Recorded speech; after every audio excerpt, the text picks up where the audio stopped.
Good evening, ladies and gentlemen, and thank you for joining us tonight on episode 27, season 6 of the Standoff with Brad and Richie here on New Zealand Sport Radio. We're here live on Wednesdays on Facebook and YouTube throughout the season.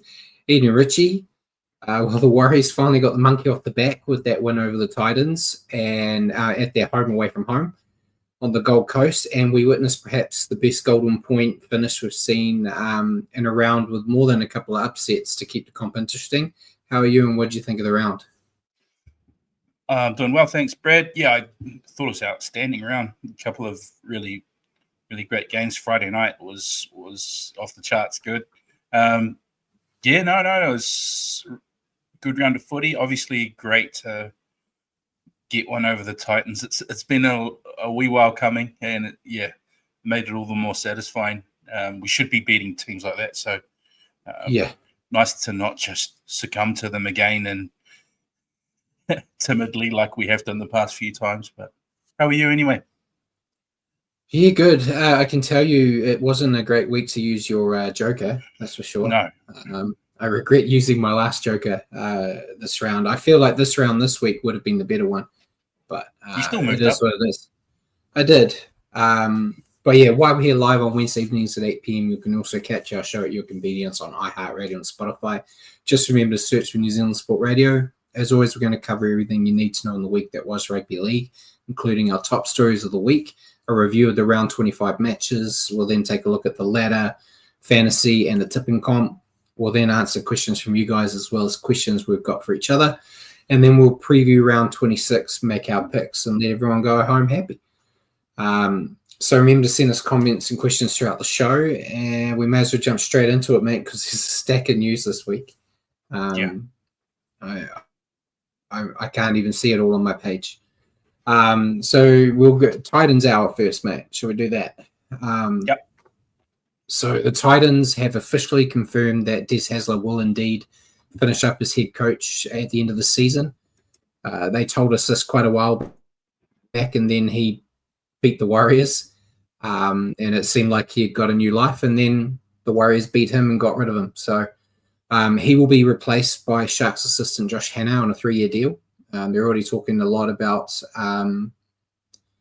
how Hannah seems, he seems up to the task. We'll see what happens. Titans is a tough place to go, especially for your first gig. But what's your thoughts? The writing was on the wall, but 100%. It's just something's off there at club, and clearly Des doesn't, or the organisation doesn't agree with Des. One way or the other, it just doesn't fit. And hopefully Josh Hannah can produce something, but that's a tough gig. Gold Coast and rugby league just seems destined for failure all the time. So if he really is the goods, then that'll be the proving ground. Oh, definitely. And speaking on the Titans still, did you happen to listen to the journalist and the presser at the end of the game, mate? That's kind of what I was alluding to when I said it all doesn't seem right there. I think the journo was, a little aggressive about it, especially when he was saying things like the crowd was all Warriors. It's pathetic. It was a little over the top, but things aren't all happy at the Gold Coast. Because I know he kept pushing for an answer to get an answer he wanted, where I felt like Des answered the question. He said, "What's going on with Fafita?" And he said he's recovering from injury and he's contracted till 2026. And cheers, Robbie. I think you're going to get me this week in fantasy. We'll talk about that later too. It was a pot shot about the Warriors fans there, and I know we were chatting with Rowan Hammer, and the CEO of the Titans was coming out praising that they had sold out the Titans game against the Warriors and the Titans game against the Broncos. But the asterisk on that is it wasn't Titans fans coming. But sellout's a sellout. You're still making the money. So, I felt like it went a bit too far. Bjorn says Titans need to move Gordon Tallis on from his role to move forward. Not sure how it will help, but the bloke's a goose. Yeah, he's been all over the shop this week, Gordon Tallis. Having fights with journalists on the radio because they said he wasn't getting a job, and now he is getting the job. And I don't know. And yeah, he feels too much one of the boys, I think, is probably his problem. But yeah, the Titans did also, adding to all this, they announced Scott Sattler is going to be their director of football. So we'll see how that goes as well. I'm not sure about his credentials off the field. So a lot of movement around the Titans. And then just to stick the knife in a little bit more, Wayne Bennett came out and said that he would like to sign him to the Rabbitohs if he can get out of the Titans deal. So he's picking the right time to stick at it. Who knows? Des may have been the Fafita issue, and Fafita may be happy. That's a lot of wasted talent at the moment. David Fafita. Be just like Wayne Bennett to get the very best out of him too. Well, yeah, and they've got a good relationship, so it wouldn't surprise me if that happened. And I see Jacko says the Walker brothers would be a gamble, but the Titans roster would suit them big time. Yeah, apparently from what I was reading, they didn't even get an official interview. So the Titans weren't interested in them at all, despite us for weeks talking about all the stuff they were saying in the media trying to push for the job. So maybe that was to their detriment with them getting a bit too chatty with the media. But I don't know. There is another job up for grabs, so they could potentially tip their hat for that one. We'll see. That is at the very end of the news because it was very new. So we'll move on to the other big news, I guess, this week, mate. Brandon Smith. So now a Rabbitoh, but he's been charged with supplying drugs and betting offences in Australia. There's a lot of it. It's developed over time, but he's allegedly contacted a dealer to supply drugs to Roosters teammates during a June golf weekend and shared the team lineup injury details for bets. Apparently, the betting side of things, he let someone know that he was starting when he was named on the bench. I've got, before I ask you your thoughts of talking about it, so I'll read it here so I don't get it wrong. He said he's reviewed Smith's situation on Tuesday morning, so yesterday, and decided the hooker is free to take the field against the Roosters in round 27. He said, I've got his quote here, the NRL is not satisfied that the player has been charged with an offence that triggers the automatic application of the no-fault stand-down condition. The NRL also does not intend to impose a stand-down condition under its discretionary powers. As this matter is currently before Queensland courts, the NRL will offer no further comment. Thoughts? Not massively surprised, but there's nothing in it. No, I don't know. Who knows what it's all hearsay until you get something concrete. But would you get something concrete? I don't know. But it is very Brandon Smith. Yeah. And like Jacko said, Chookies are in a bit of a pickle as they've said that any drug taker would be shown the door. So we'll see if that happens. Because Politis said he's got a no drug. He's got a no drug thing. There's already been a name mentioned. I won't mention on here in case we get in trouble. But a lot of the social media footage that the Roosters and the players had up about that golf trip all magically disappeared off the face of the internet.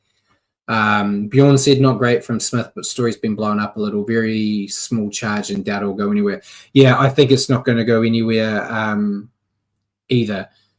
And if there was legs to it into potentially being damaging, the NRL would have stood him down immediately. But with what they've got, sounds like it's nothing. Sounds like a heck of a golf trip. To be fair, that's probably the only way I would enjoy playing golf. It's a bit harsh, mate. It's great. Golf's great. Really? I've never known you to play golf. I got golf clubs in the boot of my car, mate. I haven't played in a couple of driving ranges, yeah. Haven't gone and done a full 18 in a long time. But yeah, I have done it. Myself. I probably am too. It's just more fun to watch me lose my shit. But yeah, we'll see what happens. I think they said it's going to be in September when it goes to the courts. So if there is anything that actually develops out of it, we'll talk about it. We can move on unless you got something else you want to add. No, all good. No. Right, milking, mate. So Peter V'landys, before all this came out, the most talked about thing for him was milking. He said said it's not a good look for the game and that the player's integrity is worth a lot more than getting a penalty. He obviously hasn't played a lot of footy. Most of us will go down to get our team to win. Adding to that, Corey Parker on one of his shows said that players deemed to be milking should be sent to the sin bin as a way to eliminate it from the game. It's good in theory, but you know immediately if you do something like that, you're going to sin bin someone that wasn't actually milking and got hurt. It gets very murky when you're having to make judgment calls on people's intent. Yeah, a lot of the times it's blatant, but yeah, there's going to be some times where it gets murky. I mean, that'd bring consistency to the referees, wouldn't it? I mean, that'd be a fantastic thing to add. Yeah, but like you saw it in the Warriors game against the Titans. The Titans milked getting hit after a kick, and then the Warriors did the exact same thing, probably a little bit more. Tanner Boyd's milking was a bit more extreme. So those ones are ones you could see where you could get it, but you could just as easily not give a penalty. Like that ref, I know it's the second game, that guy that ref the Warriors Titans game, I thought he was pretty good because he wasn't taking a lot of the crap from the players. He was saying, like, you're not getting a penalty. Can you play the ball or do we have to move you on? So I think if they do a bit more of that, the milking will go away. Because if you know you're not going to get a penalty out of it, you're not going to do it. And Jack said D-Tub-Z would be in the bin a lot holding your store. I cringe a lot watching him. He's the king milker in the Warriors team, that's for sure. Yeah, I cringe. But unfortunately, sometimes there are refs and there are teams that don't get those penalties when they should, so they have to go a step further, which goes back to the refs again. But yeah, we'll see. They'll never find a solution. They'll make everyone happy. Next bit though, mate. This one, it worked out in the end. It's a gamble responsibly story. Brad did another same game multi, but it pulled off this time. But journalist Paul Crawley had a dig at Reece Walsh for gifting Kobe Hetherington a try in the last round, saying if Walsh was playing under eights down at the local park, you'd probably smile and say that's cute, but the NRL is not the under eights. I was upset when it happened because I had Reece Walsh as a anytime try scorer in my multi-bet and then watched him just hand it over, but he scored later on. What's your thoughts on it?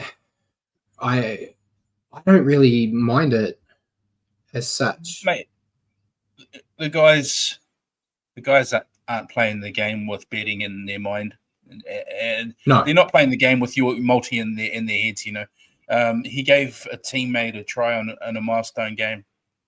I don't have a big issue with it. What you should do, right? You say it's a milestone game. That's why you do it. Either a milestone game or a guy that very rarely scores tries. Reece Walsh gets enough, right? Yeah.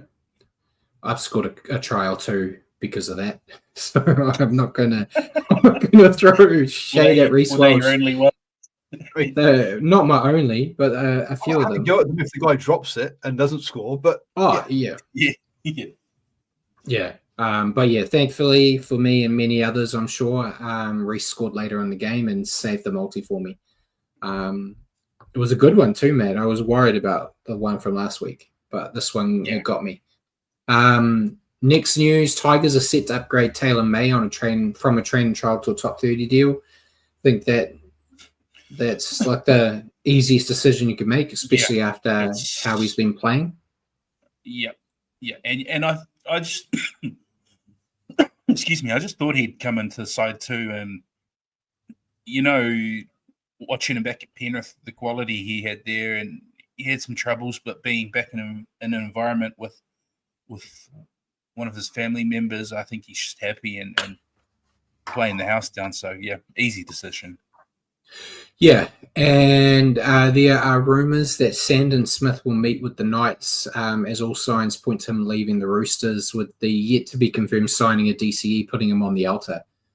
I think that would be a pretty good signing for the Knights. We'll see if that actually changes with the fact that they are looking for a new coach, if that whole player look goes. But him and Dylan Brown in the halves could be nice. Good. I think Sandon Smith has done nothing wrong for the Roosters when he was given a shot. So, yeah, I think that would be a good move for the Knights. So we'll just have to wait and see on that. Going back to the Tigers, I didn't order this right. I should have done it after the Tigers part. Royce Hunt's apparently been told he's no longer needed at the club and can negotiate with other clubs. Thought he actually played all right in the weekend. Yeah, he just hasn't really had much opportunity, or hasn't made the most of his opportunities that he has had this year, I suppose. Yeah. For what we know he can bring. Yeah. So I'm sure some team may want to pick him up. Here's the question. If you're a team that's not the Warriors, would you be interested in snaring Royce Hunt or Bunty Ofoa? Depends what you want and what you're needing. Yeah. Royce Hunt is a classic interchange impact. Bunty's probably more, he's got a little bit of the back fence in him, but he's, other than that, I guess defensively sound and no frills. Yeah. Depends what you want. I'm biased because I'm a Warriors fan, so yeah, you're asking me about a Warriors player. And it'll also come down to cost as well. Yeah. And also the character of the person is, because you're not buying someone who's going to start, right? And if there's someone who wants to start, that can cause problems. True. Yeah, so time will tell on what happens with him. But the Panthers, speaking of the Warriors, they're apparently interested in signing Tom Ali from next season. So Tom hasn't had a lot of game time at first grade this year. Been doing pretty well in New South Wales Cup. Panthers already tried luring one Warriors player away.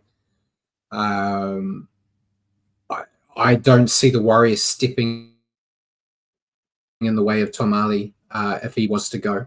No. And Bjorn said Jack Bird was also told. I don't think we mentioned that last week. Yeah, Jack Bird's been told he can move on. But yeah, I don't see the Warriors using Tom, so I don't see them stopping him. And if there's any team you want to go to, the Panthers is a pretty good one. So it'd be great to see him go if that's what happens. I like him, but those young kids have just leapfrogged everyone in that squad. So you're not going to put him ahead of Dimitri, Lecker, Eddie, any of those guys. You still got Mitch Barnett to come back, Jacob Levin. So there's a lot of those guys there that have simply just shown more than what Tom has shown. I think he's just that's what Jacko said as well. Jacko said, yeah. So we'll see. I think he's got potential, so I hope he does go to a team that can actually develop him. Love to be here next year or the year after talking about him like we talk about Katoa, about how it sucks seeing him play in another jersey, but isn't he playing well? So yeah, fingers crossed.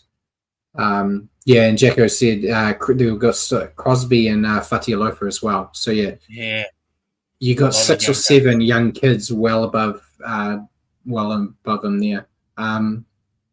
Now to the interesting one, Panthers continuing. They made the decision to rest players for the remaining rounds. It's this round, basically, with the idea of being 100% for finals and as being more important than making the top 4. So they rested 16 players this week. You feel a bit gun-shy being the 17th player that played last week that has to play this week, going, what did I do wrong?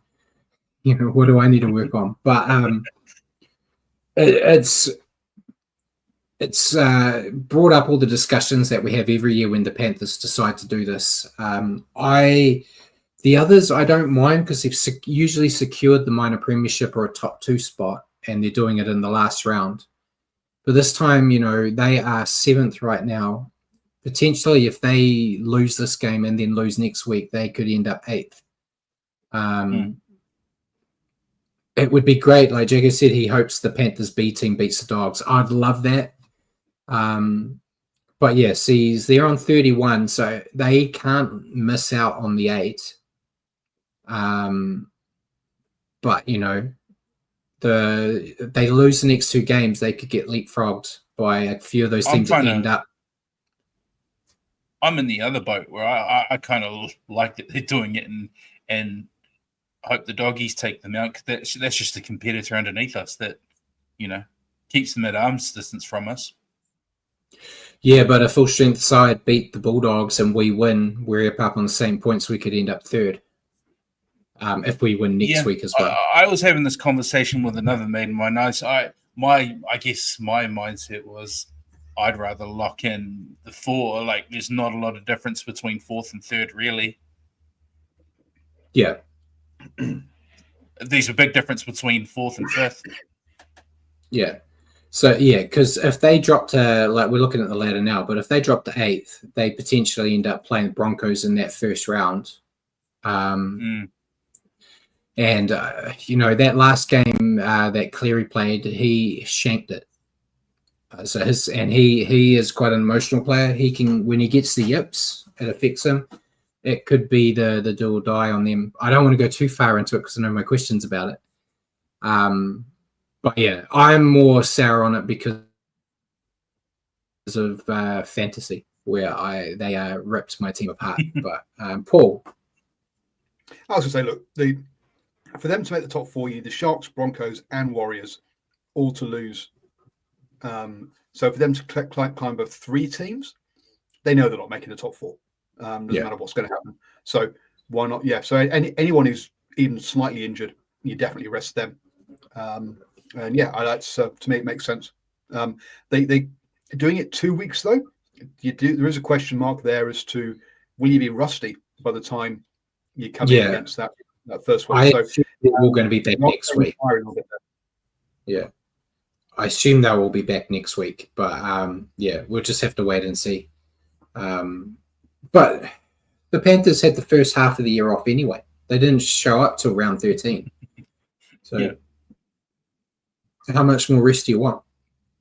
But yeah, we'll talk about it a bit more later on.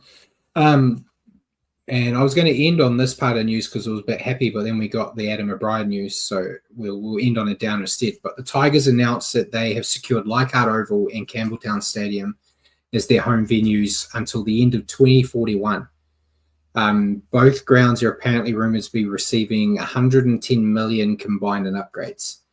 So we talked, I think it was earlier this year, that Leichhardt was going to be gone because it was out of date. And the fans weren't happy because, as we saw in the weekend, it's their home ground. So yeah, thought that was great to see that they're going to show some love to Leichhardt and try to upgrade it a little bit so the Tigers can stay there, because they, regardless of where they are on the ladder, they pack that place out. I know it's not that hard. It's going off.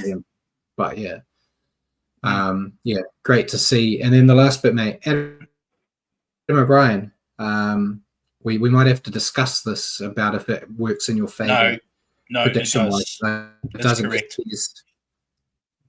No, Des is technically fired first. They're both going at the end of the year. Yeah, so the Knights are moving on from Adam O'Brien at the end of the year. There was a meeting with the board last night. From what I've heard, he basically said he's done, and they said they're done with him. And they're going to look in a new direction. He's getting a payout. I think they said it's between 300 and 500,000 to pay him out of his contract. So that's not bad. Yeah. And there's a lot of names being thrown around, but Blake Green apparently is in the running to take over. Few others that people are throwing out there at the moment, but yeah, thoughts. I feel like the writing was on the wall for Adam O'Brien before Des. Mate, they've just been holding on to him just to spite me, I swear. They knew my tip. They knew my prediction. Yeah, no, it's definitely writing on the wall. They've been really poor this year, and he's had a good go now. I actually think he's made the finals more than he hasn't, to be fair. So, yeah, I think they said that he's made up until this year. He's made the finals, but they've only, in his time, they've only won one finals game. So yeah. There you go. But Paul's given us a picture now. I'm not good with numbers, mate. So just looking at their season, they opened up with 2 wins. They then went on a run of 5 losses, a win, 2 losses, a win, a loss, win, loss, win, and then this latest run of 7 losses. And the only time they've managed to put 2 wins together was the first 2 games of the season. It's been a really, really a tough season for their fans. Yeah. So, we'll see what happens. We'll get more news. I guess they'll want to have a coach lined up before the off-season. And then Bjorn said, good idea, Knights bring in the attack coach to lead that team. So where do they sit on the points scored ladder? They're not great. They haven't been scoring a lot of points. I think there was one, didn't we say they'd scored it was 26 points in the past month or something? Yeah, the attack shocking. The defense, not as shocking, but the attack's poor. Yeah, so for the season they've scored so for the season they've scored 312 points. The next lowest is 410 by the Eels. So nearly 100 more points is that they're behind the other team. So that's like the 25% is to the next worst. If you think that the top team has scored twice the number of points they have, actually more than twice. The Storm have scored 647. So that's more than twice, double the 312. Yeah, and Jacko says Knights are in all sorts of trouble. Green to coach, 2 players on 1.4 million each. Thompson and KPP leaving. Yeah, I have a feeling Ponga will leave too, because I know the rumor was Ponga really wanted Josh Hanna as the coach. And you can't have 2 players on that much money, so he has to go surely. But time will tell. We'll see what happens. Don't want to see it happen to teams when they look like they're a mess, but the more teams that are a mess, the easier it is for the Warriors to make finals, mate. That's all we care about. So we'll go to signings. There were quite a few. Isaac Fasumulawi has signed a 2-year deal to join the Catalans, so he's leaving the Titans. Broncos have signed Thomas Duffy on a 1-year deal, which I think is great for them. Duffy looked really good until he was dropped for no reason by the Cowboys. Cowboys have signed Ethan King. And then the big one, I guess, for us, the Warriors signed Rabido Hazen Mallers until the end of 2028. Know very little about him. I watched a few highlights, mate, but he's 193 centimeters, 100 kg winger. That's son of former Warrior Vince Mallers, and could become the first father-son duo to play for the Warriors if he gets a debut before Jet. Did you see any footage? It wouldn't be the first father-child combo, though. No, it wouldn't. With Ali. Yeah. I saw some footage. He looks the highlights? Looks like a good aerial target, good tall sort of lad, and it looks like, the game lends itself to those kind of targets nowadays with your Xavier Coates and Lomaxes and the like, so having one of those definitely wouldn't hurt, and it's pretty much just a straight swap for Kossi, so this guy looks to have some upside. It looks like he's got a bit of toe on him. It's, again, hard because you're seeing him in New South Wales Cup highlights, and they show the highlights, so they don't show everything. But he looks like he's got a bit of toe, which could be handy. And I think we talked about it last week. We need outside backs at the Warriors because the ones they got are aging. And there's not too many in the depth because this country's only producing second rowers. So, good to see him come back. The interview he had, he seemed very, very happy and proud to come back and play for the Warriors. So I'll take it. And Bjorn said, well played, cracking the Tinny Open. What's the beverage of choice? It is a pure blonde. It was $16 on special. So I'm a cheap drink. I'll get it. And Jagger said Cully before him. Oh, yeah, true. Still Cully. Yeah.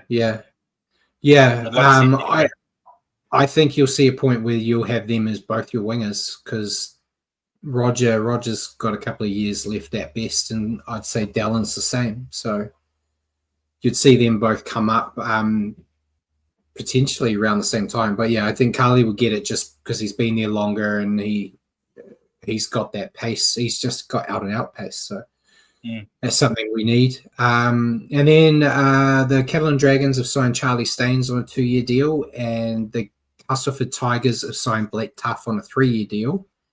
And then the Bulldogs announced they're saying extended Daniel Saluka Fafita until the end of 2026.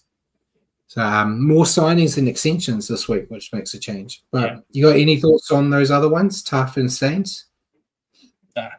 Happy for them all. Yep.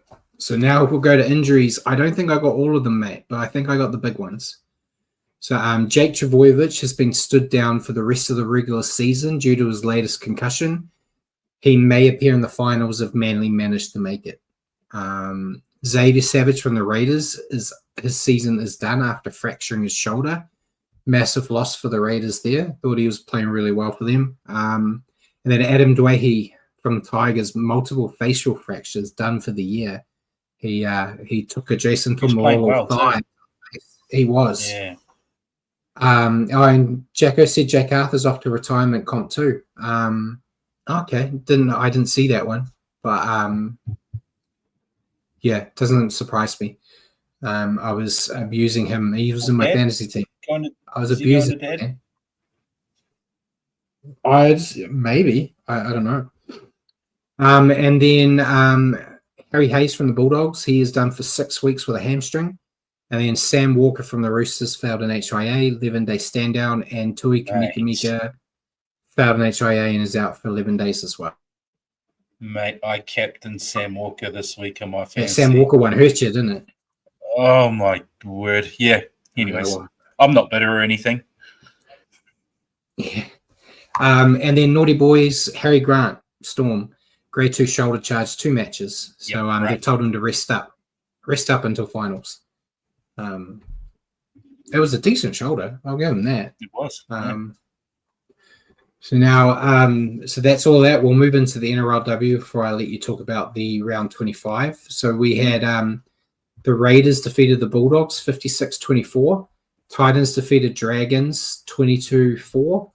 Roosters defeated Eels 56-12. Broncos defeated Knights 46-16. Sharks defeated Warriors 22-14. And Cowboys defeated Tigers 30-8. Did you watch any of the Warriors game? Yeah. I thought the Gills did well to hang in there and make a game of it. The Sharks are traveling pretty well, and we're down on troops as well through either injury, pregnancy, suspension. Or suspension. I thought we did pretty well considering. Yeah, I got to watch a bit because it was on the same time as the Broncos game. So we talk about the men's game a lot more, so I actually had to watch it. But yeah, I thought I was keeping up with it on my phone. Thought against the top 4 side, I think they did all right. They're still learning. And Jacko said, might as well shout out New South Wales Cup too. 54-4 over the Eels, who were second place. Yeah. First, second, yeah, it's crazy. Yeah, back on they're playing that grade on cheat mode at the moment. Even losing Tane to a picky early. So, and yeah, with their halves that they didn't have at the beginning of the year because the halves are playing in first grade now. So, great from them. And then round 9 for the NRLW, got the 11th place Raiders playing the 12th place Tigers.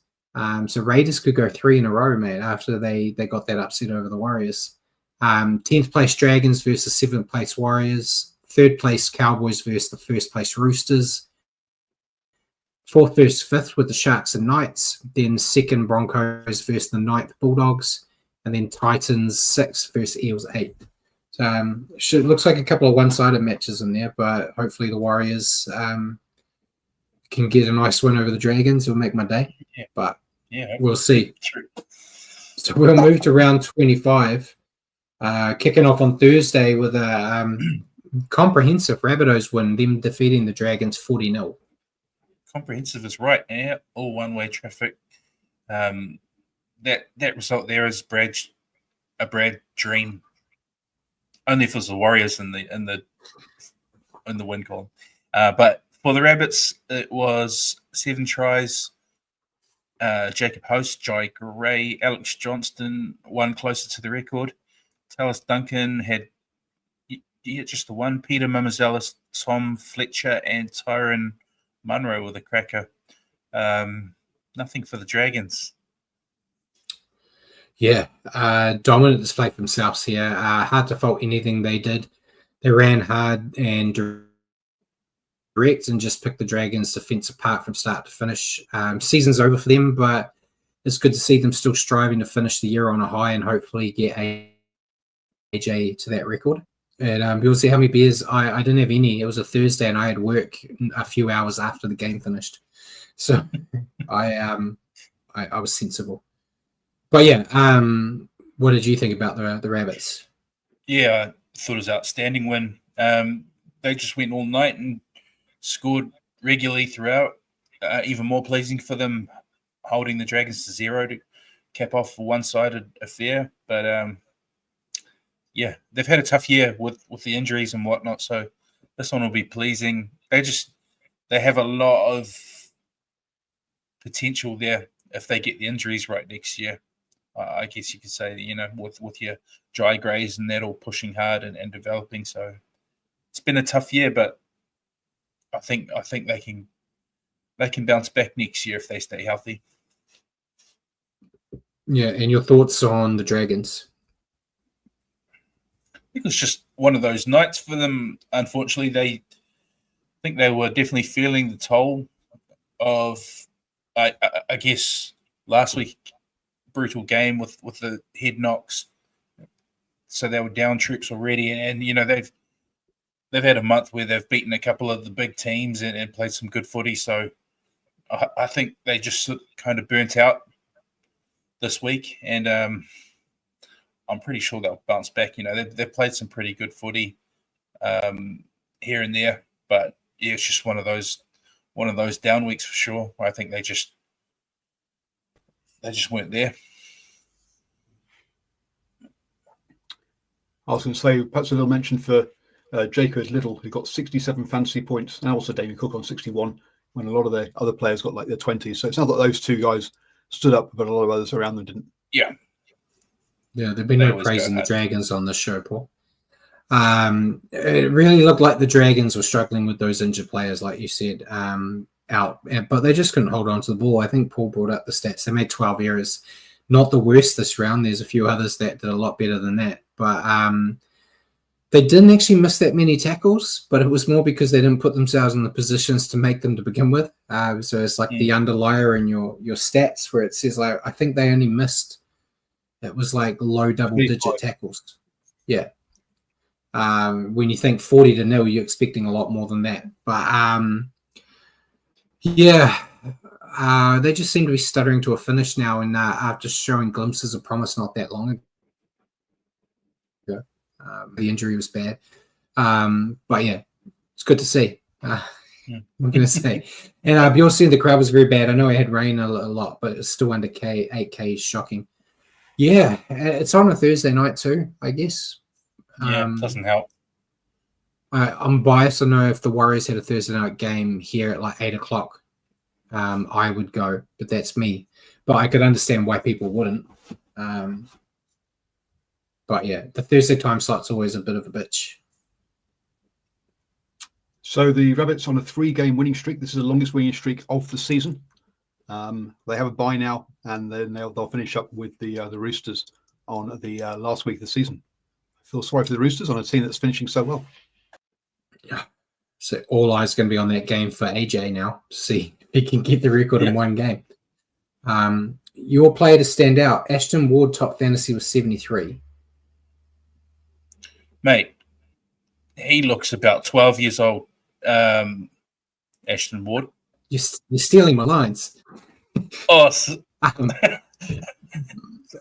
I picked him as mine. I thought he was outstanding because my first thought when I saw him before the game started and they were in the room all sitting there listening to Wayne Bennett, he was sitting up the back, and I was like, I legit thought it was something like bring your kid to work day. It's like someone's it's weird to have your kid sitting in that area with you. And then he ran out on the field, and oh shit, he's actually playing. He does look 12, but I thought he played really great. He did play really well. I don't know. I don't think that was his debut. I'm sure he's played before, but I've just never noticed him. I thought he went well as well. I wouldn't tell us Duncan. I thought out there on the edge, he's doing really well the past few weeks. I just can't give it to him because he keeps stealing tries off Alex Johnston. I know. Hold on. I'm just looking. Mate. No, he's played 5 appearances.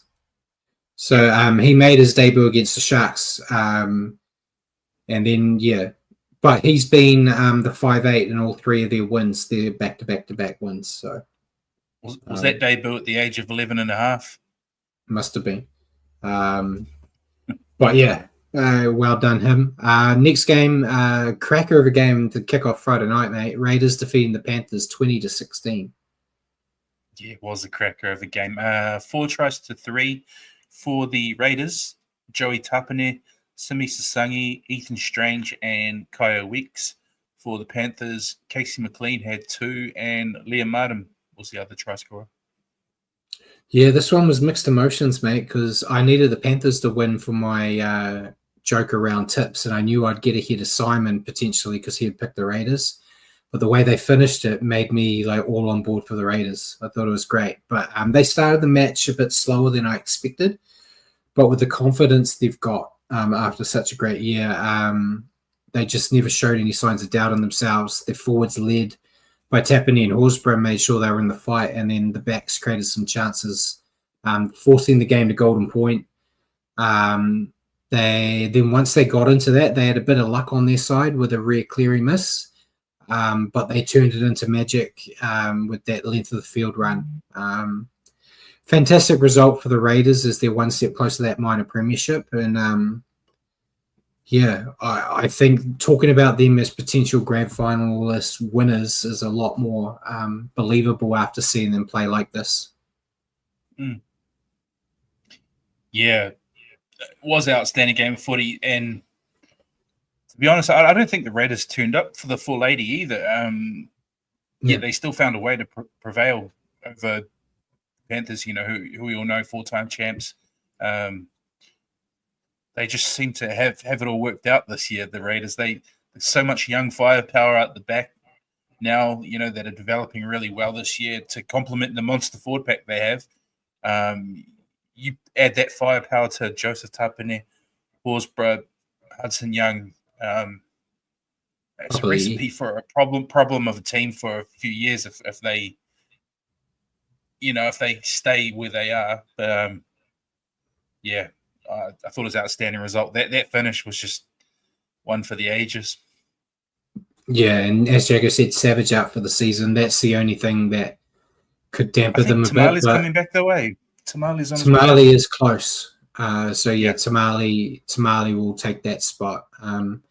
And I think for the backs, the main two, as long as they got Strange and Weeks, I think they'll be okay. And Jed Short's been going pretty well anyway as well. Yeah, he's the right kind of coach's son to have in there because he said he understands if he gets dropped when Tamale's back because Tamale had that spot for your thoughts on the Panthers? I thought they actually went all right. Just some errors at crucial moments, and from Dylan Edwards, 2 of all people who we've kind of become accustomed to him being super reliable. But this week, I think he had a couple, late in the second half, which momentum shifters. Similar last week as well. It was the same. So real weird to see, but I don't know. Had Cleary's field goal gone an inch the other way, we could be talking about a typical ice cold Panthers win. That we're so used to seeing. So it's fine margins. He's got the yips, man. I'm telling you, their season's over. Tough loss for the Panthers. They did plenty right in this game and would have beaten many other sides, but they just made too many errors, like you said, and they left the door open for the Raiders to fight back. And then they couldn't nail the clutch moments that, as you said, we're all used to them doing. As soon as it went to golden point, I was like, Panthers got this. It's just what they do. And then, when he went for that kick, the missus wasn't paying attention, Matt. She was playing some stupid game on her phone because she's used to it too. And then, the kick, and then they ran, and I quickly grabbed her and showed her.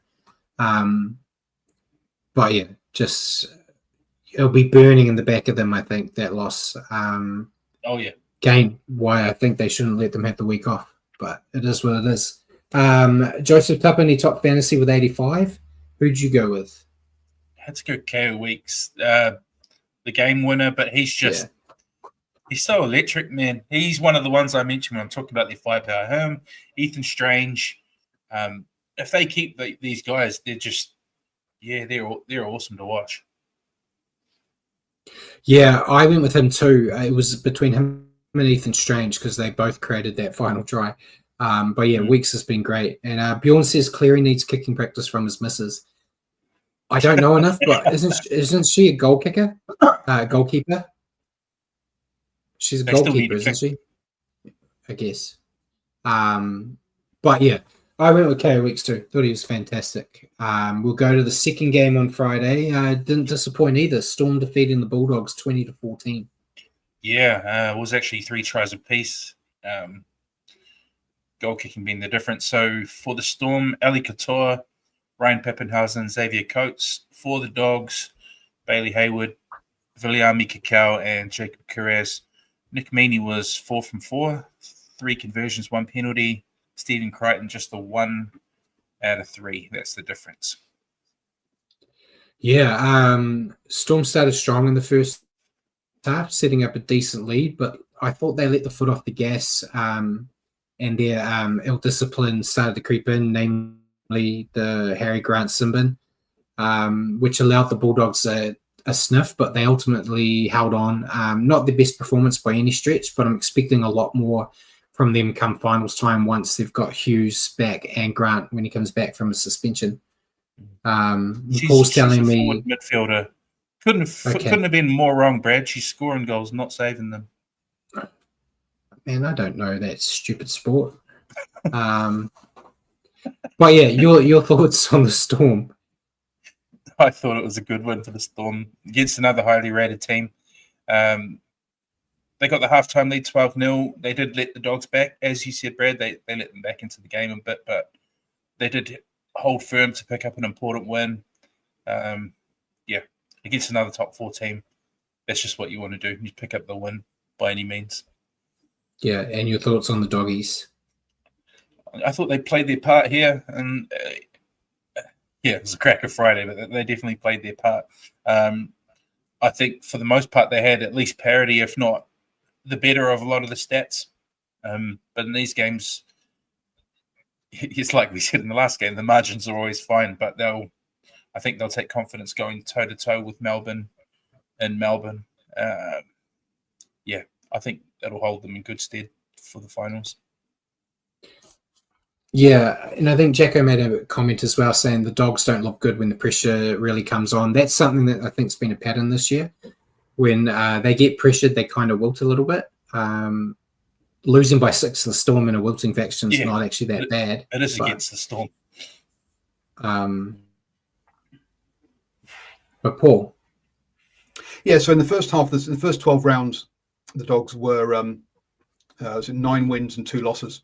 In the last last 11 rounds, they've been 6 wins and 5 losses. So they really have. AG after Galvin. So round 13, you kind of went out their bye. They've had a bit of a poor run since then. Yeah, the Bulldogs on the stats they looked more impressive. They held more ball, had more line breaks, more offloads, but ultimately they let themselves down with errors, penalties, and a poor night at the kicking tee. Showed fight to make a game of it, but just left it too late and need to iron out those basics this week. Although playing a reserve grade Panther side may not be that much of an issue, but if they lose that game, that completely rips their aspirations apart.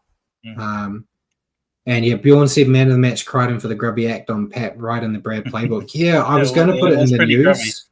Yeah. I was going to put it in the news because Buzz was complaining about it. There was nothing in it. It was fine. He's known for that kind of stuff around the face and head.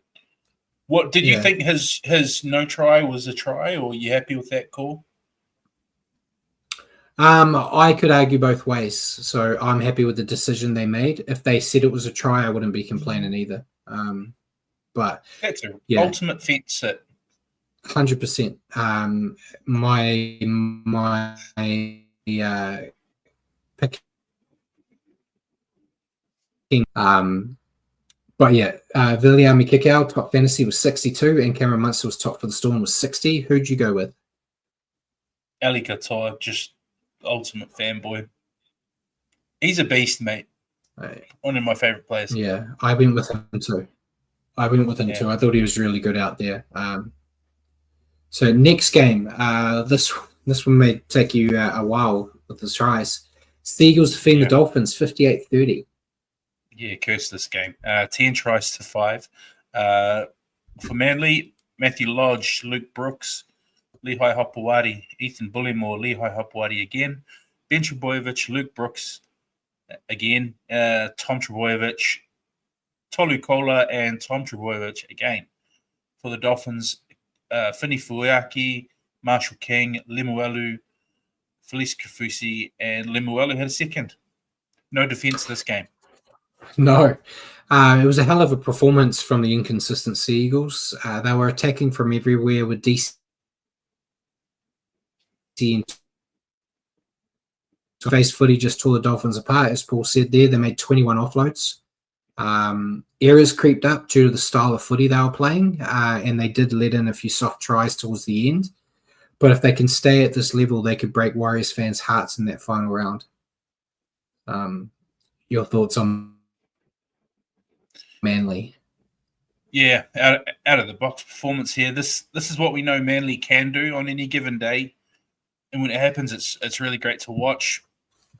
We haven't seen many games like this in 2025 from them, though. They chose a good day to produce it in a milestone game for DCE.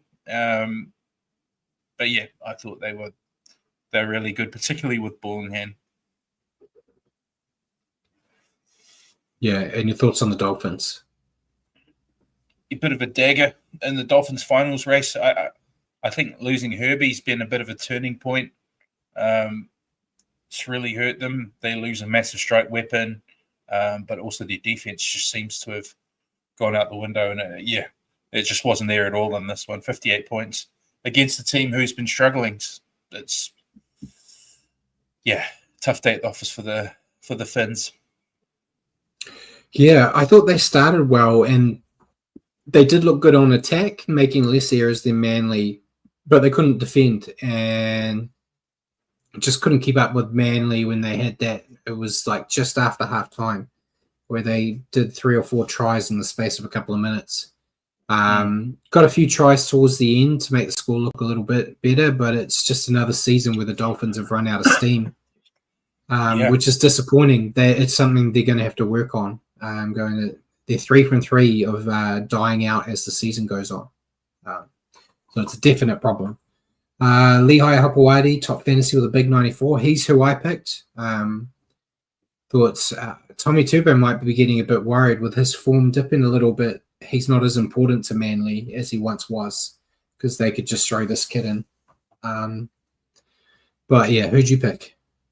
It's true. In saying that, Tom was really good. He was really good. Game. It was vintage Tom. But I actually went Tolu Kola. I think he's been playing like a madman lately in a team that's not been doing too well. Just his pace and everything. He's going really well. Yeah. Next game on Saturday, Warriors defeat the Titans 32-18. 5 tries to 3 for the Warriors. Niokore, Roger Tuivasa-Sheck had 2. Adam Pompey and Edemaya Tuiava grabbed his first NRL try. For the Titans, Tino Faso Malawi, both Fermor and Brian Kelly. Yeah, very nervous start with the Warriors making that error on the first set. But after that, the Warriors took control. I thought CHT and Tanner Boyd combined well, And the team set up, though, nice tries for RTS. They weren't as off the cuff as we've sometimes seen this year. They were a bit more set up. Young forwards did well in the middle, providing a nice platform. Dimitrik, Eddie, or Tanner Smith, they all kind of like are pulling their weight with some of the experienced guys gone. Did let a few soft tries in towards the end, which was disappointing. But overall, a solid effort, which, yes, against the Titans team, dead last. You can't take too much out of it. As we know, the Warriors struggle against this bloody team. So I'm happy to take the win and shout out again to the amazing Warriors fans that showed up and made it feel like a home game. Yeah, big time. I thought it was a solid win. Any win to break the curse was going to be great, so very happy for that. I thought we played our style of controlled footy, which won out in the end. Awful start, the error right off the kickoff, and then we conceded the try. But from then onwards, I thought we controlled the majority of the game and pretty much made easy work of it. The 2 late tries for the Titans will be a little bit annoying. That's just nitpicking for me because, against this team, I was going to take any kind of win. Yeah, and as you know, as I was bitching and complaining during the game on our chat, I had a multi on this game and I needed, if any Titans player was going to score, it had to be Sami, and they just wouldn't give him the ball. Especially Brian Kelly could have given it to him, but yeah. And your thoughts on the Titans? Yeah, I thought it was a performance which is kind of understandable when you just have a step back and notice what's going on. Obviously, the position on the ladder, but the scenes we saw in the press conference, the outgoing coach, it's just there's a lot going on, and not a lot of good. They sort of they're looking for a fresh start. So,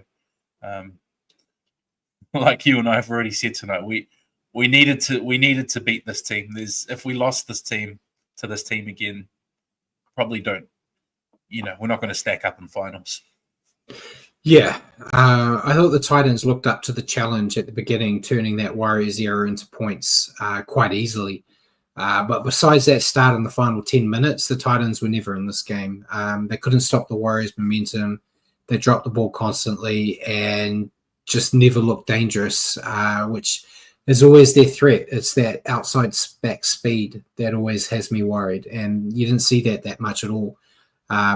That kind of talking about the Warriors again, I think the return of Rocco Berry kind of helped that weak spot on that edge. They didn't look as exposed. And as you just said, maybe all the stuff happening off the field and potentially even the Warriors crowd rattled them a little bit. But that wooden spoon seems to have found a new home. I'm sure Benji will deliver it personally. Yeah. Big Tino top fantasy was 75, and Roger topped for the Warriors was 69. Who'd you go with? I went a bit out of the box. Eddie Edemir Toiava. We were talking last week with Jackson Ford getting suspended. With his work rate, that might be a blow for us. But I thought Eddie stood in really, really well. Had impact coming in. Looks to have a motor. Must be why they call him Goggins. But yeah, impressed. Yeah. I went with Roger. I picked him in my review this week. I looked at it. He has been my player at the match 3 out of the last 4 games the Warriors have played. He's been superb, yeah. Yeah, he's been superb, doing really well. He's finishing well. He seems real settled as a winger. He is on your guys' side of the camp, though. In all the interviews I saw with him this week, he's done nothing but praise the young kids in the team, as humble Rog always does. But, thought he's been great, and he is essentially the only spark in the backs at the moment in terms of creating scoring opportunities. It is relying on a lot of the young forwards to create opportunities. I think Jacko also said having a centre at centre helped, and CNK back where he belongs. Yeah, the wonders of having a centre play centre, man. It's a relief after so long. And yeah, CNK looked a lot more comfortable being back at fullback. So as much as I do like seeing Tane out there, thought Rocco looked pretty good too for his first game back in a bit. Yeah, we talked about it last week. About him, real worried at the end when he stayed down, but apparently he was just winded. Oh my so God. It's okay. But yeah, he was solid. He was good on his kick chase, which is what we praise him for. Looked better on attack as well. Looked a bit more dangerous with the ball in hand. So he's just, you can't do it for one. He's got to get through this game on Friday without an injury too, and just keep it up. And Bjorn said 2 excellent centres now. Yeah, we've got Rocco Berry and Chance, I assume you mean, is the other one. But he's playing fullback now.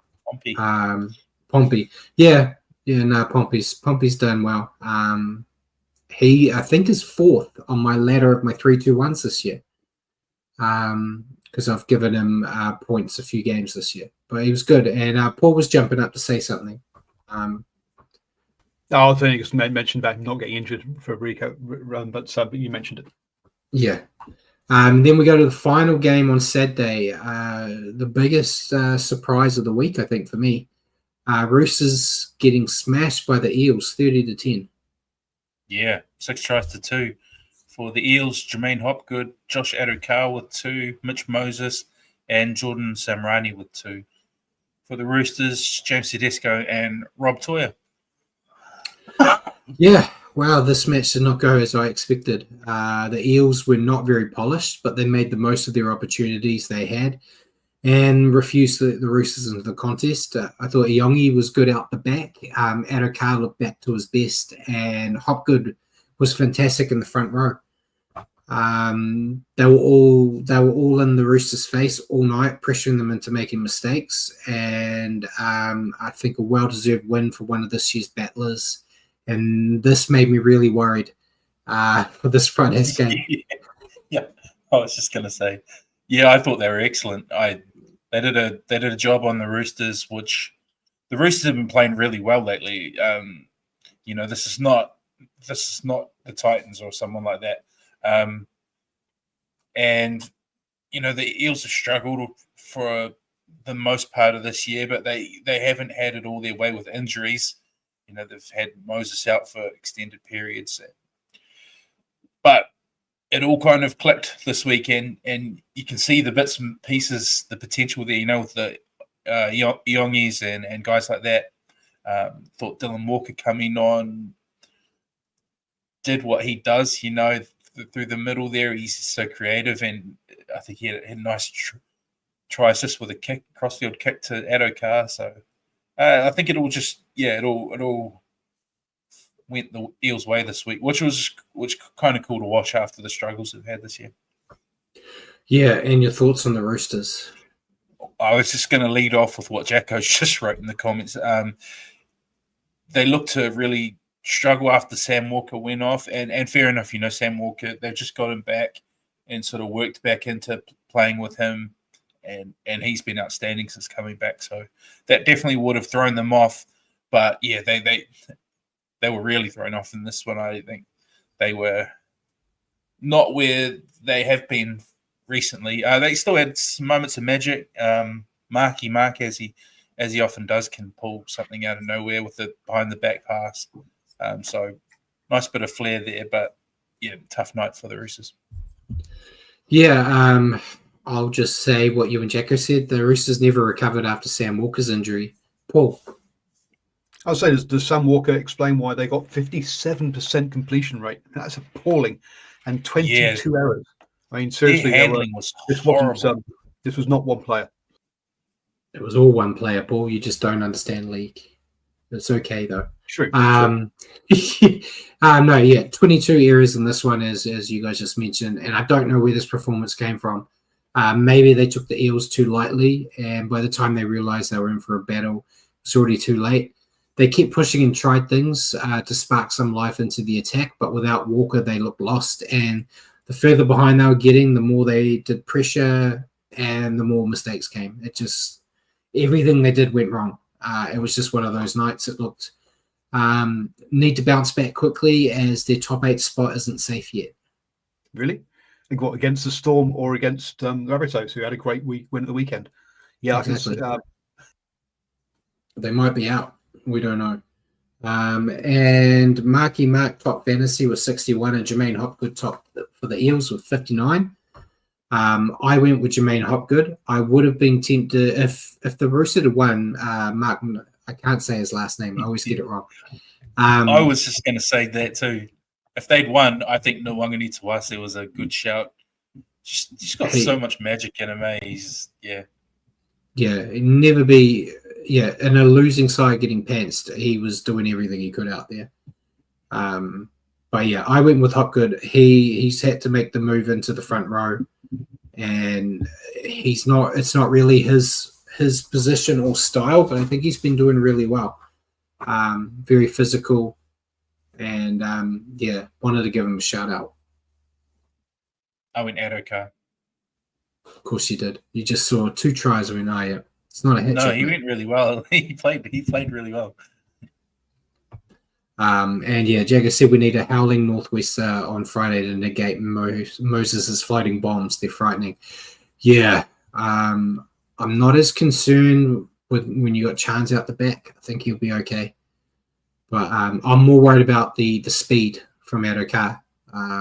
He's hurt us a few times at that stadium, but we'll see. We'll talk about that when we preview the game later.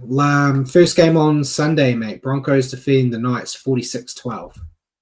Yeah, 9 tries to 2 for the Broncos. Katoni Staggs, Karapani, Kobe Hetherington, Dean Mariner, Payne Haas, Reece Walsh, Gemat Shibasaki, Dean Mariner, and Jordan Riki.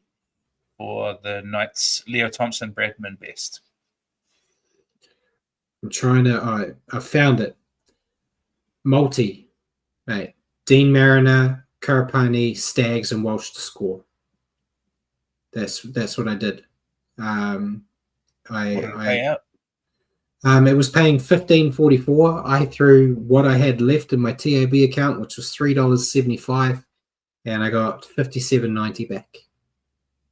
So you and I used some of that on the Tigers as well, but I was one off. I had Buller, Purdue, Nanai, and Taruva didn't score.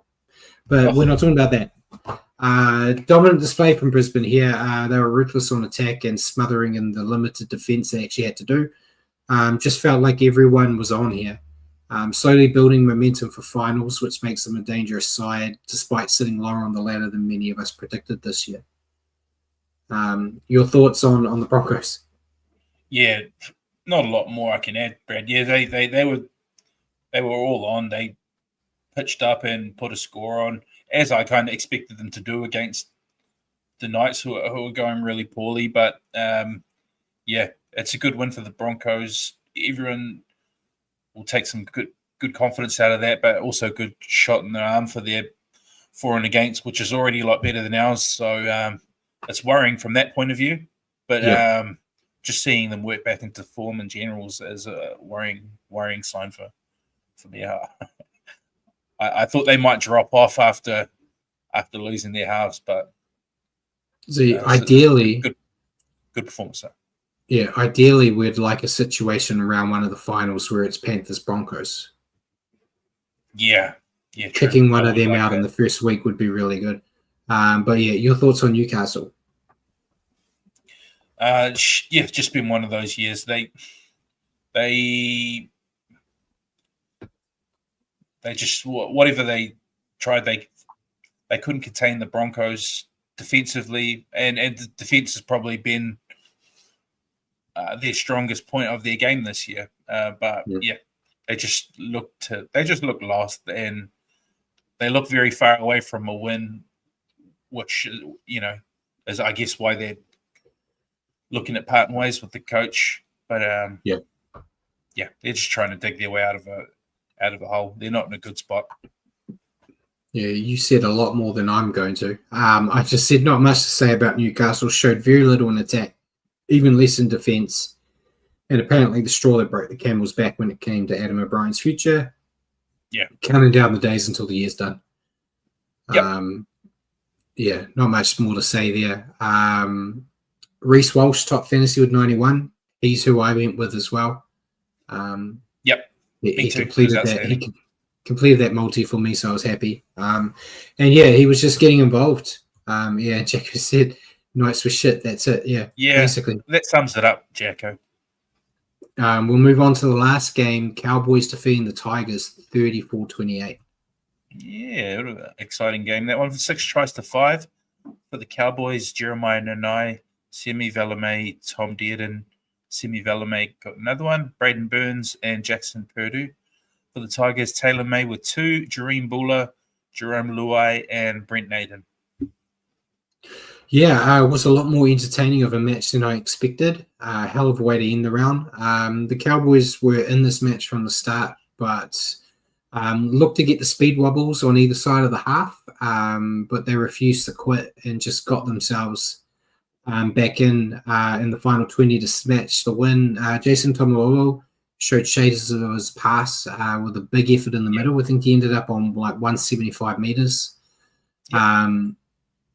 And Dearden and Drinkwater created plenty of chances with the ball in hand. Season hasn't gone the way that they wanted, but a few more efforts like this could see them end the year on a positive note and potentially keep their coach in the job. Your thoughts on the Cowboys? I thought it was a solid one. They kind of did what they do, They don't play for 80 minutes. They were behind on the scoreboard, and they came home with a wet sail. 3 tries in the last 15 minutes to come from behind to win. The defense wasn't great either, conceding 28 points. So I guess all around it was vintage Cowboys. Yeah. Yeah, and your thoughts on the Tigers? They had the crowd up and about in moments of that match. That home crowd was, especially during that try. The one I mean with Jerome Buller. The Buller one with the flip pass from Taylor May. Everyone's talking about 2005 Tigers. Yeah, the crowd was going nuts, but yeah, not too long after that, it kind of all went south for them. I don't know where it went wrong, but they let the Cowboys come home quickly and cost them the result. Yeah, Tigers came to put a show on, and they had their fans on the feet with a few outstanding tries, as you just mentioned. Length of the field, going through multiple hands, was screaming for Taruva to get that one, though. But, yeah, they just couldn't find a way to close the Cowboys out and left the door open and were caught napping. Disappointing result for them here. I think Jacko mentioned it earlier, but I still think they're on the right track for their future. And he said he's putting a Tigers game at that park on his bucket list. Yeah, Leichhardt looks like a hell of a time. But yeah, it was a disappointing loss for them, but they showed more than enough at periods to show that, this isn't the Tigers of old, Yeah, three wooden spoons in a row. You're not expecting them to win the comp the very next year, right? So it's got to go in increments. So yeah, I think they got the right things in place. Throw a proper contract on Taylor May and have him out there regularly, home and host. Have the May brothers causing havoc. Another year with Luai. I think there's good things happening with them, which I'm sure is driving the media mad over there at the moment. And yeah, Jagger said losing Dewey hurt them. Yeah, I think Dewey's still out there. They win this game. I think he would help. He would have helped with the attacking side of things when they really needed it. But yeah, this stuff happens. Terrell May top fantasy was 67, and Scott Drinkwater was top for the Cowboys with 61. Who'd you go with? I went Drinkwater. Yeah, very solid. So did I. Always dangerous. Yeah. When it's almost like the Sharks effect. When Cowboys win, you go with Drinkwater. Yeah. So that was it for the round. If we want to bring up the ladder pool. You're top 8 this week. I'm top 8 this week. Yeah, I believe so.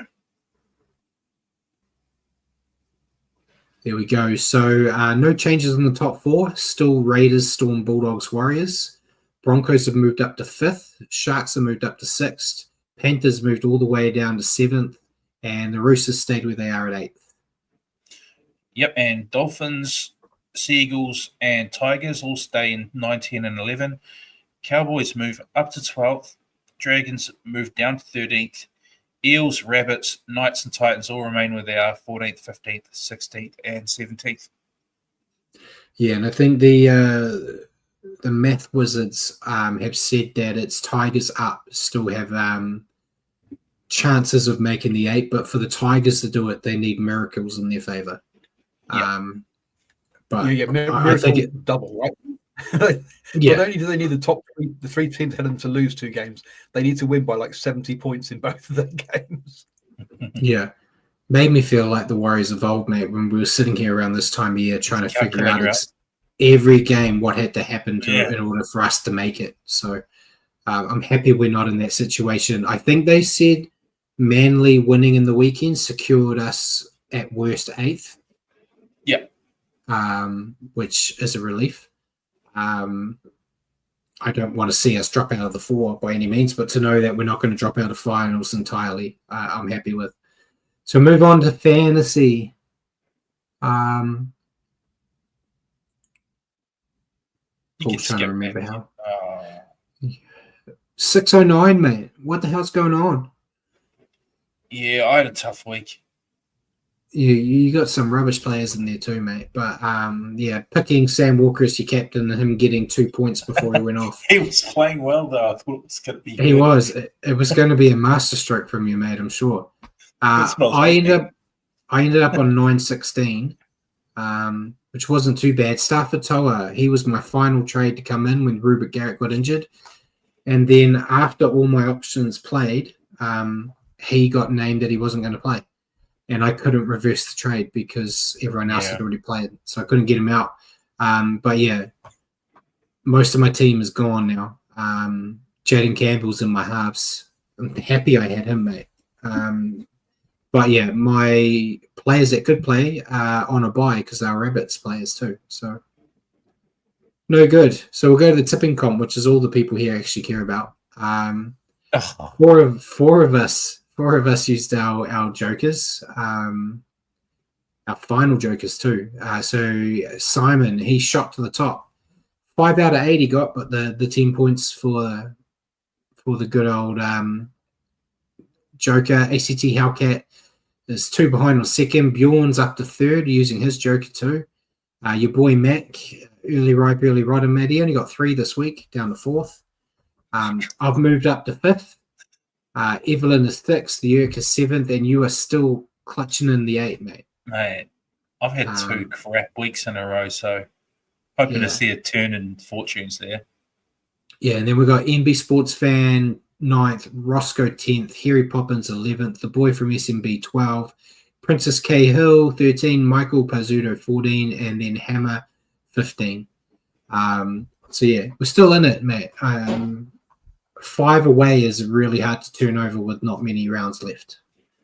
Yeah. We're Tigers territory here, mate. We're hoping that everyone just forgets to enter their tips or something. You're admin. Surely you can just... I'm not going to cheat us like that. I could. I don't think I can edit other people's tips, mate. I don't think I had that. I took that away because I knew the temptation would be too much. You can kick people out, though. Kick them out, yeah. Kick everybody out. Out the top 7. Yeah. So we'll go to questions. Were there any questions from anyone, Paul, or did we answer them all as we always do? Yeah, as you normally do. No one asked. So I'll go with mine first, mate. We've already kind of talked about it, so it might not take you long. Panthers resting players in a move that will probably see them missing out on the top 4. Was that a smart move, or have they hurt their finals chances, especially coming off that Golden Point loss, which would have dented their confidence? I think they're a special case where it doesn't really hurt them. I think history will tell you that teams don't win the comp from outside the 4, but I think the Panthers are the one team in history where you probably say could do that. You know, the team that's won 4 in a row, if they're healthy. So I think Ivan's just making a judgment call on where his roster's at health-wise and what he needs to do to have the best chance of peaking at the right time, you know. So it's ballsy saying, I know history says people don't win from outside the 4. We don't care. We think we can if we're healthy. Conspiracy theory time, mate. Conspiracy theory. Do you think that they're so bored at winning premierships that they decided the only thing they can do is win it from outside the top 4? So they've been throwing games this year to make sure they don't make the top 4.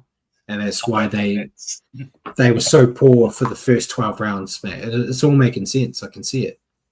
You like a good conspiracy. No. I love it. I just think they've got everything they need to win the comp in them, but they've just had a tough year. You know, their depth is tested a lot more nowadays.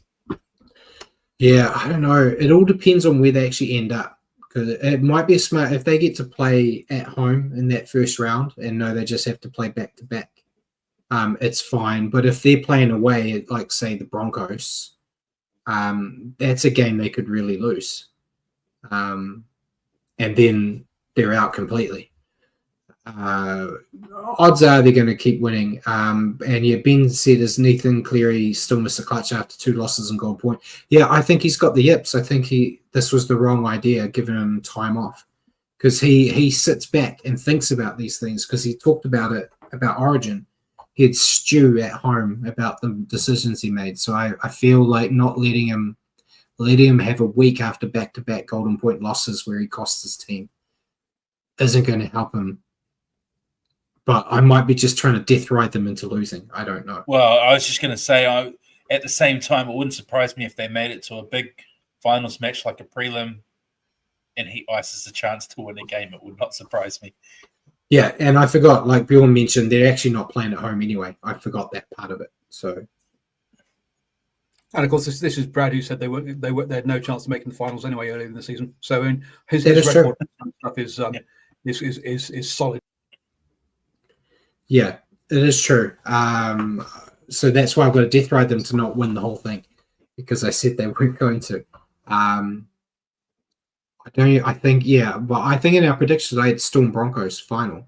So as long as they don't make it, but then how the Broncos look like they won't make it either. And Bjorn said he did hit a winning field goal versus Storm, but was taken off him from a soccer player move. It was a legitimate penalty. It was a legitimate penalty that helped me. But it wasn't the Warriors. It was yips. He's got the yips, I'm telling you. Your question to me. Yeah, mate. Eddie Ademir Toyava, I kind of already went on about him a little bit, picked him as my player to watch from our game. Just wanted your expert front row opinion on him. I know he could probably play a few positions in the forwards there, but do you think he's destined to end up where your Demi Vaimonga, Leka Halasima, do you think he's going to those sort of areas? He's definitely shown all the signs. It's still early days, but I got to watch his debut live, obviously, when he was at Mount Smart, and I was very impressed with even the limited minutes he had then. Got a lot more in the weekend against the Titans, and doesn't really do much wrong. Still learning a lot, still very physical. It's all ticking there, and there's going to be a point when you've got, I'm trying to think, you'll have like Crosby will be a bench player by then for the front row, but you'll have like your Kurt Capewells, your Marauders won't be there anymore. You'll have your Labans, your Dimitriks, your Leckers. I could see him being at that point the guy on the bench, which isn't a derogatory thing. It's just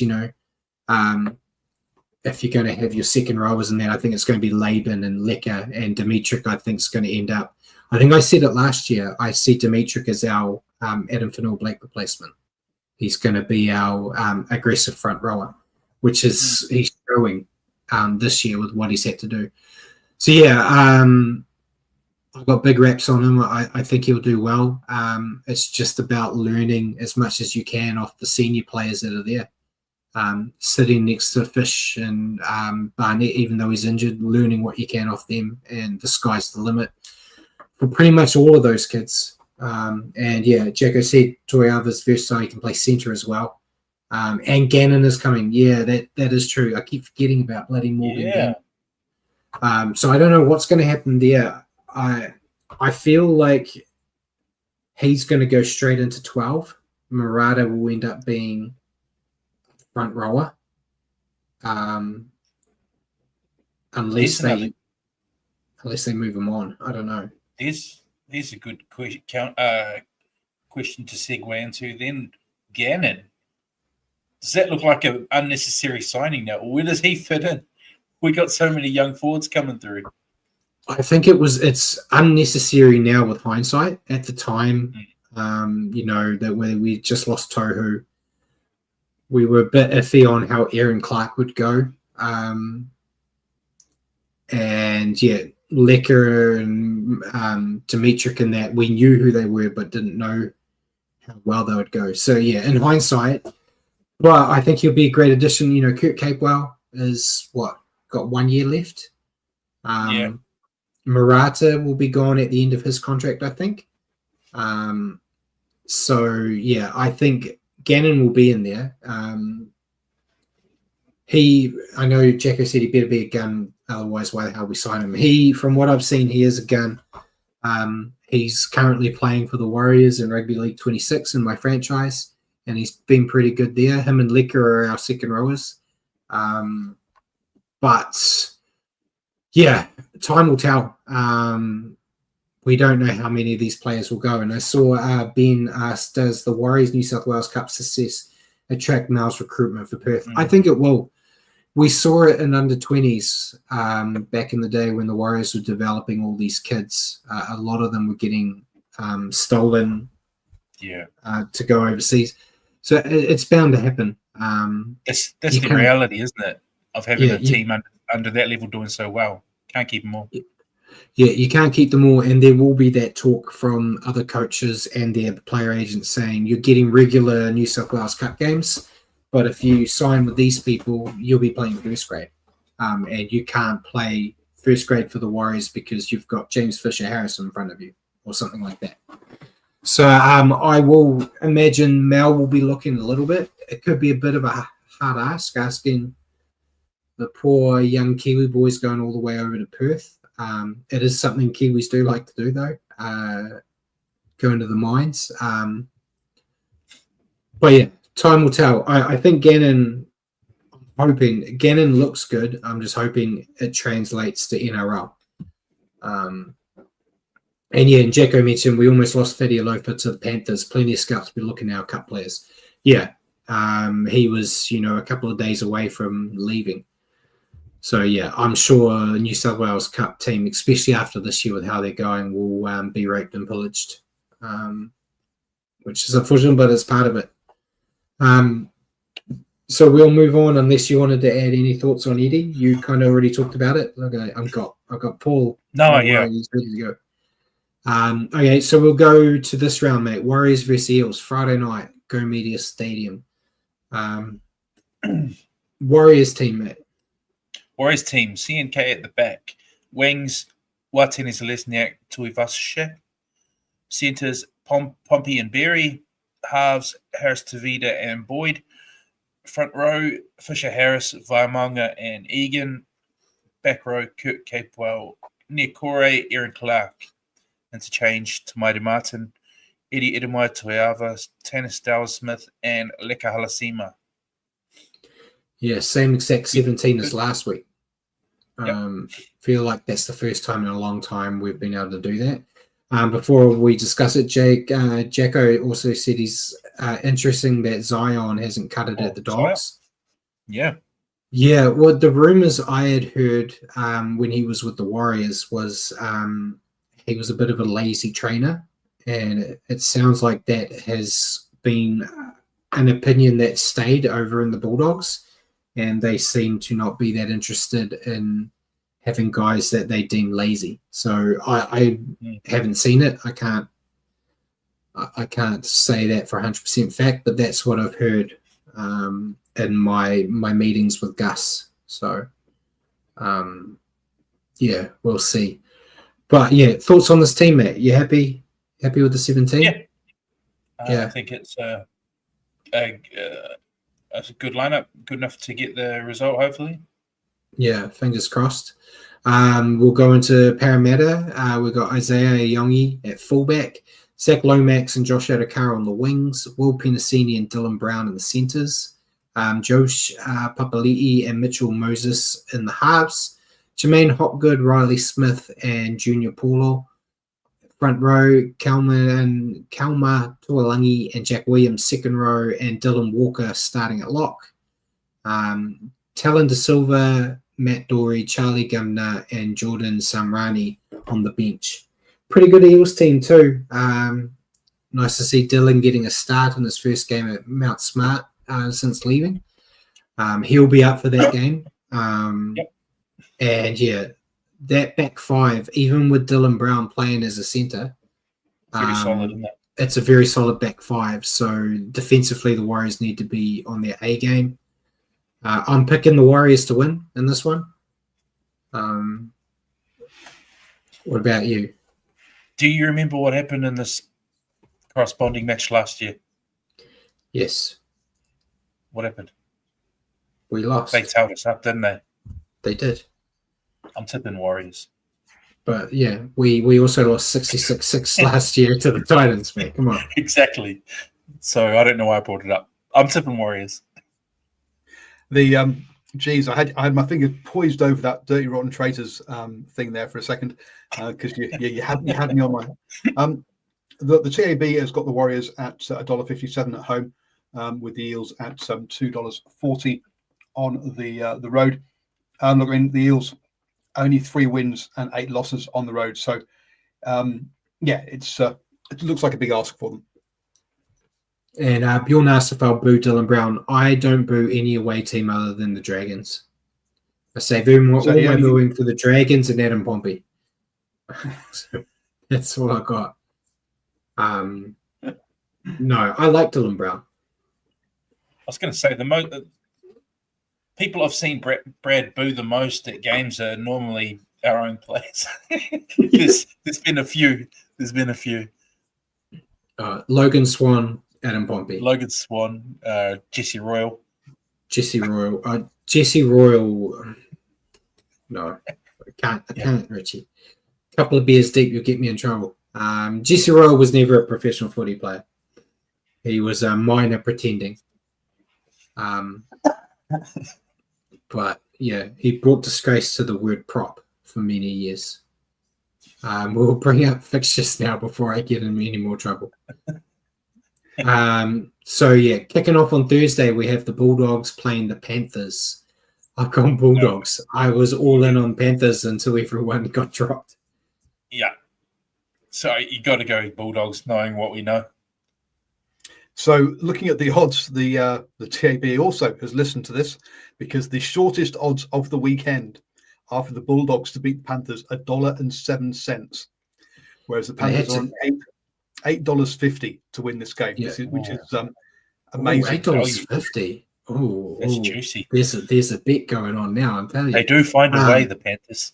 Yeah, they had to do a quick smart pool because at the beginning of the week the doggies were paying like $3, and the rumors were coming. Well, I know the NRL were apparently investigating, but Ivan in the press match at the end of the last game basically said he was resting players, so it was known straight away. But people jumped on that straight away, and then TAB quickly changed the odds before they lost too much money potentially. But you want to ask what the line is? The line is minus 21.5. I don't understand what line means. No, neither do I. Well, that means 21.5. That means if you tip you can tip the Panthers to. They basically have to win by that sort of amount of points. So the Panthers get a 21-point lead, basically. Yeah, is what they're saying. Yeah. All right. So the Bulldogs have to beat them by more than 21. Yep. Okay.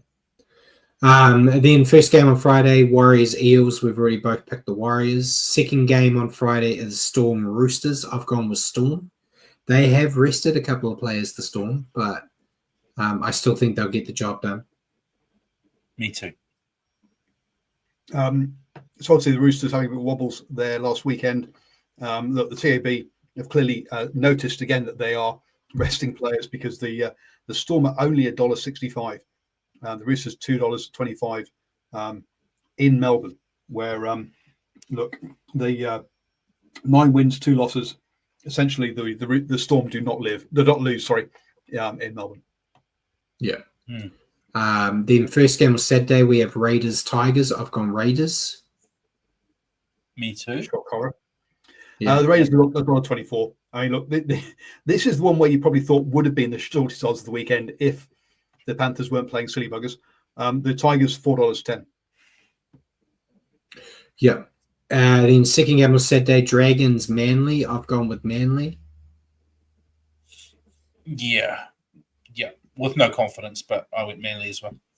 No confidence. So the obviously the Sea Eagles need this win because this is if they are going to make the top 8, whereas this doesn't matter for the Dragons. But the Dragons are still favourites here at $1.87. The Sea Eagles $1.95. So obviously very close. The TAB can't call it because let's be honest, the Sea Eagles on the road this year, as I said, 3 wins, 8 losses, and they don't travel well. Yeah. Then the final game was Saturday. Cowboys Broncos. I've gone Broncos. Yeah, I went Broncos too. And unfortunately, I think they're going to keep peppering away at our heels. Yeah. Yeah, and the Broncos playing for the top 4. The Cowboys playing. The Cowboys playing for the beach. The Cowboys at $2.65. The Broncos $1.48. So yeah, clear favourites there with the Broncos. But I say the Broncos don't have a great away record. 5 wins, 6 losses. They don't like leaving Queensland. They're still playing in Queensland, just further up. Oh damn! I thought I had a good line there. Yeah, you did have a good line. Of course, Cowboys. Oh, jeez. Yeah, it's in the name, Paul. They don't like leaving Brisbane. There we go. No. Then on Sunday we have the Sharks playing the Knights. I've gone with Sharks. Yeah, easy tip. Yeah, easy one. Sharks $1.14, second shortest odds of the weekend. Knights at $5.75. Look, I mean, as we talked about it, all the off-field stuff going on at the Knights, and the fact they can't attack. But they actually do better away from home than at home because they get booed at home. Where they've got 4-6 record. The Sharks, look, I mean, they're comfortable. Yeah, the Sharks are in the top 8, aren't they? They're not going to drop out. So I think they're safe. But they can also make the top 4 if things go their way. So yeah. And we end it with Dolphins Titans, and I've gone with Dolphins. Yeah.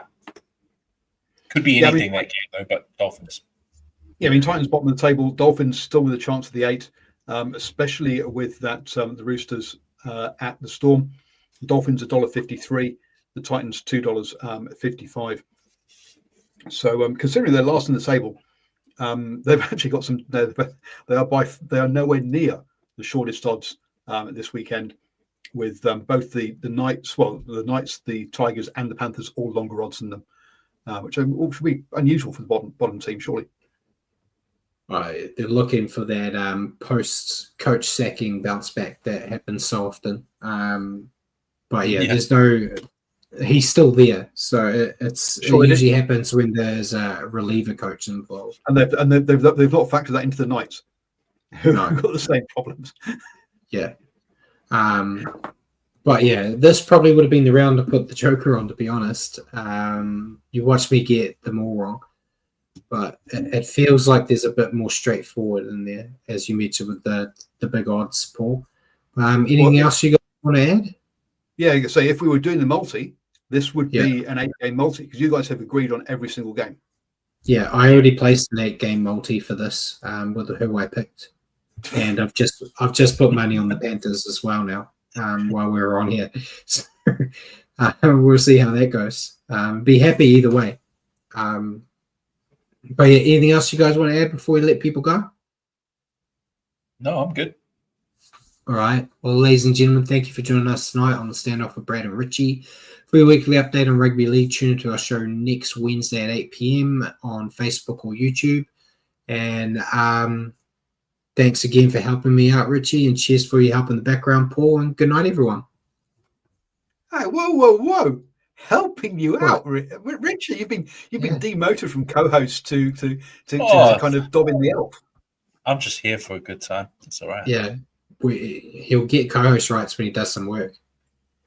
Yeah, he's not here for a long time.